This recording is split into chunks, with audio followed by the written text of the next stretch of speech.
কি করবেন দিয়ে? পিছনে দেবেন? কিসের পিছনে? বাথরুমের পিছনে?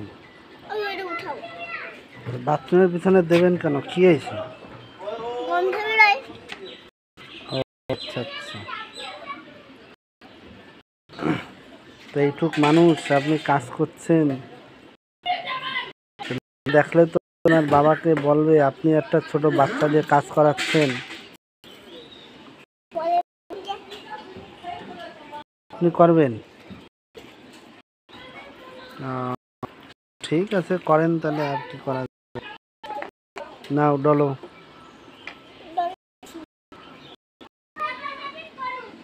না, আপনি একটু রেস্ট নেবেন। হয় না, একটু করে ডলো।